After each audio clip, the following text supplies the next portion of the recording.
Welcome back to Close Up. We turn now to the race for the White House, and it's been a different kind of cycle here than in years past. New Hampshire isn't getting the same attention it did in 2012 or 16 or even way back through this process. Here to discuss the presidential campaign of the state party chairs, Chris Ager on the Republican side, Ray Buckley on the Democratic side. Gentlemen, thank you for being here. Thank you. So, Chairman Buckley, why has it been so slow on the presidential side in New Hampshire this cycle?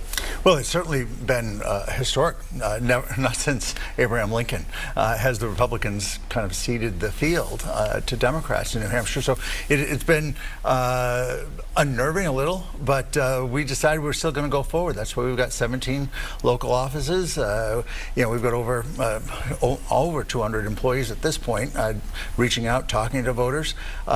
We've got all in.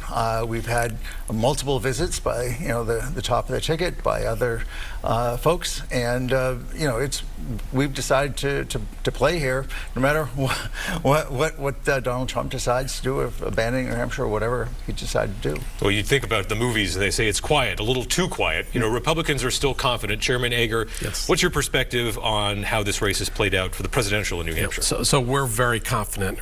Real Clear Politics has just upgraded New Hampshire to a toss-up state, and out-of-state Washington insider swamp creatures do not influence people of New Hampshire. So we've told the RNC we don't need external surrogates to come here. We have a grassroots campaign from the bottom up, and we think it's working very well. Just one example, when Governor Shapiro was here, we had more people at a Pelham sign wave organized by grassroots people than Governor Shapiro had all day. And so that's the kind of bottom-up grassroots campaign we're running. I think people are going to be surprised when President Trump wins New Hampshire next Tuesday. I've got to ask you, Chairman, what's been going on, and Ray will give you a chance to respond in a second. What's been going on with this back and forth over Trump? Is he coming? Is he not coming? It sounds like some people are like, this is happening. There was even that fake link that went up to sign up for something. The schedule as it stands now looks like he's not. Obviously, anything can change. But what was going on behind the scenes with this drama? So Facebook ads have to be placed a week ahead of time, and so that was just a placeholder ad that accidentally got posted. So that was a mistake by a low-level individual. Will President Trump come here? There's some speculation he may try to replicate his 2016 final day, which would put him here Monday night. But we've told the RNC in the Trump campaign, we don't need President Trump to come here. Our voters are already energized and highly motivated. So if it's better for him to go to Pennsylvania or Michigan or Wisconsin, then have him go there. We're very comfortable where we're at right now. Chairman Buckley, former President Trump does pull a lot of people out of the woodwork. Is there any fear there? I'm sorry. It's just really, I feel for you. Oh, don't. I feel for you on Tuesday night. Oh, Lord. I've never seen a state party chair say, oh, no, we don't need help.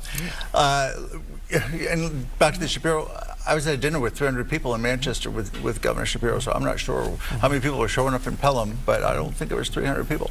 But anyway, I think that we're going to have an exciting final couple days, and New Hampshire is going to be a solid number. We're expecting Kamala Harris to make history and get the most votes of anyone ever running for president, because Joe Biden made that record in 20, and with the Secretary of State saying there's going to be even more people voting in 2024 than 2020, that we're looking for a good, robust turnout, and that's going to be great for Democrats up and down the ballot. Chairman Ager, even Governor Sununu noted that the resource deficit the Republicans have against the Democrats. Are you worried at all that coordinated campaign could pull some candidates across the finish line, where Trump has relied always on enthusiasm, and a lot of his supporters will run through a wall for him, but sometimes that machine, if it's out there, can get you grind out some wins even when it might not happen?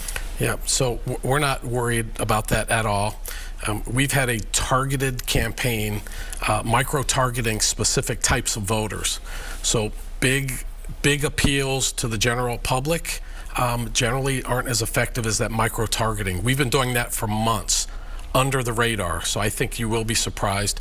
And the polling has all been tightening. We don't rely on any individual polls, but it's all been tightening, going in the favor of Republicans. So momentum's on our side. These last few days are going to put us over the top. I think from top to bottom of the ticket, we'll retain the State House, and we should do very well at the very top of the ticket. But again, The only poll that really matters is Tuesday. So we've had a lot of back and forth the last few days. The outrage machine over, can you believe person X said thing Y? It's been going back and forth and back and forth and back and forth. Let's take a look at some comments that former President Trump made towards the end of the week about Liz Cheney. And just the other day, a speaker at his rally called Puerto Rico a floating island of garbage. Well, let me tell you something. I don't know the Puerto Rican that I know, or Puerto Rico where I'm in my home state of Delaware. They're good, decent, honorable people. The only garbage I see floating out there is his supporters. It's first, sorry about that. First to you, Chairman Ager. What was the response from the Republican side when they heard that? So there's a reason Joe Biden's not on the ballot, and he's displaying that day after day. And that comment is just another example of why the Democrats kicked him to the side for Vice President Harris. I don't take offense to jokes or missteps like that. It's typical of the Democrats to name call against Republicans all the way back for 40, 50 years. Ronald Reagan was a fascist. We've been called fascists, Nazis, terrorists. Parents go to school meetings are called domestic terrorists. It's kind of deplorables. Now it's garbage. It's when you don't have policy issues that you can win on, you resort to name calling. I think that's what we're seeing. Chairman Buckley, your response. This poor guy.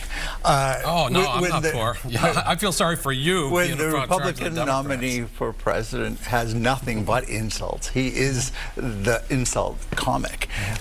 There's no proposals, no plans. We keep saying, oh, I'm going to repeal Obamacare, and it's been what? 12 years, 14 years, he's like, oh, we got concepts of a plan. He has no idea. He is running for president for retribution, out of spite, out of hate. I mean, there's a reason there's no former Republican president or vice president supporting. Chairman, what about what President Biden said, though? The options aren't very many. Either he doesn't know what he's talking about, or, I mean, why is he trying to say these things? He immediately clarified, and within minutes. That's something you never heard of from Donald Trump. Donald Trump says the most outrageous and irresponsible and reckless things, never accepts any responsibility for any of it. The country is exhausted from all of this negativity, and that's why you're going to see the historic turnout, and this race isn't even going to be close. Okay, now let's take a look at that soundbite we have from former President Trump towards the end of the week about Liz Cheney. She's a radical war hawk. Let's put her with a rifle standing there with 9 barrels shooting at her, okay? Let's see how she feels about it. You know, when the guns are trained in her face. Chairman Ager, your response? Yeah, so that's the first time I've seen that. We know Donald Trump is unfiltered. He says a lot of things that we just kind of say, wow, I probably wouldn't have said it, but he's unfiltered. But let's look at actions versus rhetoric. The border security. Under President Trump, under control. International peace around the world. Inflation, record lows. We were better off 4 years ago than we are today for things that matter to people. The price of eggs up 70%. So material things that matter, and then we've got rhetoric. That rhetoric, is totally unfiltered from Donald Trump, and that's what a lot of people like about him. He's not hiding some hidden agenda. He just blurts things out. But his actions speak much louder than his words. He never sent SWAT teams against his political opponents. The Biden administration did. Roger Stone, Steve Bannon, Mar-a-Lago, SWAT teams. That's the threat to democracy, not Donald Trump saying, if Liz Cheney is a warmonger, how would she feel with rifles pointed at her? So I don't think there's any big deal there. No concern over what he was saying? Absolutely not. Chairman Buckley. And this is why the Republicans are going to do so poorly on Tuesday, is that they just apologize for him, just saying, oh, he's loose with his tongue, he can say anything, he can be reckless, he can be threatening. That's the sort of language that's actually dangerous. And but let me tell you, Chris, I think it's also a little reckless to even imply that the White House in any way suggested that the investigation into Mar-a-Lago, or what was there and what was not.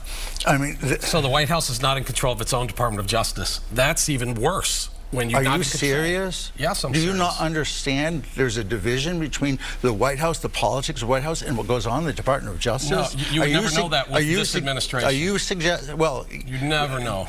oh no,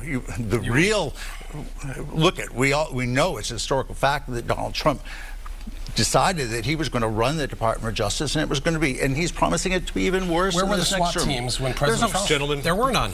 We've hit our Only time for the day, Democrats. so yeah, we hope we continue this online, but this is it for Close-Up right here. When we come back, a lot of claims flying around in the governor's race. Ariel Metropolis and PolitiFact will sort it out for you.